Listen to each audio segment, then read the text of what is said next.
மத்திய அரசு எப்படி குற்றம் சாட்ட முடியும்? இப்ப குற்றம் சாட்டுறதுக்கு எது வேணாலும் பண்ணுவீங்க.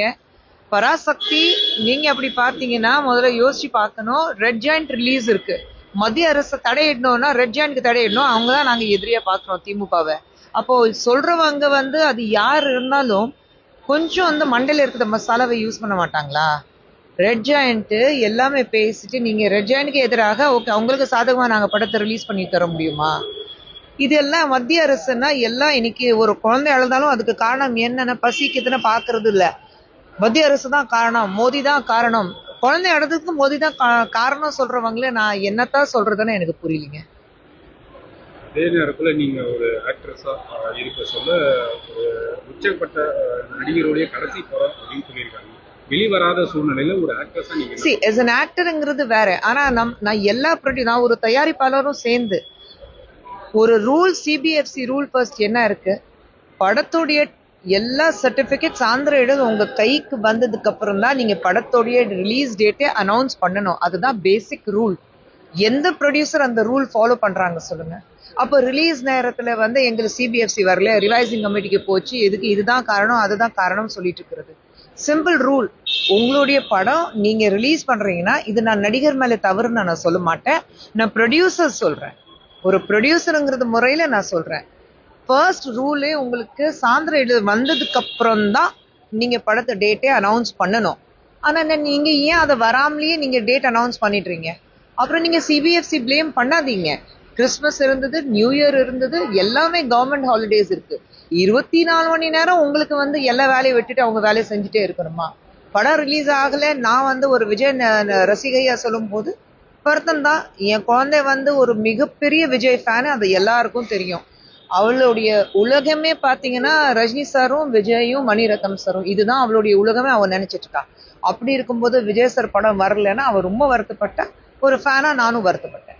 ஆனா ரூல்ஸ் ஆர் ரூல்ஸ். முதல்ல அந்த ரூல் ஃபாலோ பண்ணிட்டோம்னா இந்த பிரச்சனைகள் வராது. இது ஜனநாயகத்துக்கு மட்டுமல்ல, ஜனநாயகத்துக்கு மட்டுமில்ல, இது எல்லா படத்துக்கு நான் சொல்றேன்.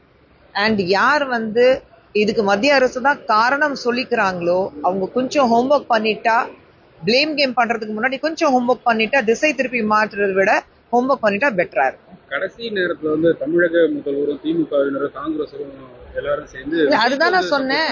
ஒரு இல்லைங்க, அதுதான் நான் சொல்றேன். நம்மளுடைய முதலமைச்சர் அவர்கள் இருந்தாலும் அவர் கொஞ்சம் யோசிக்கணும்ல. இப்ப ஜனநாயகத்தை நீங்க தடை இவங்க விதிச்சிருக்காங்க சொல்றீங்க. சென்ட்ரல் கவர்மெண்ட் இன்டர்ஃபியர் பண்ணதுனாலதான் நீங்க ஜனநாயகத்தை ரிலீஸ் பண்ணல. அப்புறம் பராசக்தி உங்க மகன் தானே படத்தை ரிலீஸ் பண்றாரு ஆல் ஓவர். ரெட் ஜாயிண்ட் தானே, உதயநிதி ஸ்டாலின் டெபுட்டி முதலமைச்சர் தானே ரிலீஸ் பண்றாரு, அவருடைய கம்பெனி தானே ரெட் ஜாயிண்ட். அப்புறம் மத்திய அரசாங்கம் எப்படி ரெட் ஜாயிண்ட் ரிலீஸ் பண்ணணும்? நாங்க அதான கேட்கிறோம். தடை வைக்கணும்னா முதல்ல அந்த படத்துக்கு தானே தடை வைக்கணும். மத்திய அரசுக்கு இதுல கை இருந்தா நாங்க ஃபர்ஸ்ட் அதுதானே தடை வைப்போம். ஆனா மாநில முதலமைச்சர் அவர்கள் அது கூட யோசிக்காம வாய்க்கு வந்தபடி வாயை கூசாம மக்களை ஏமாத்துறதுக்காக பல விஷயங்கள் சொல்லிட்டு இருக்காங்க.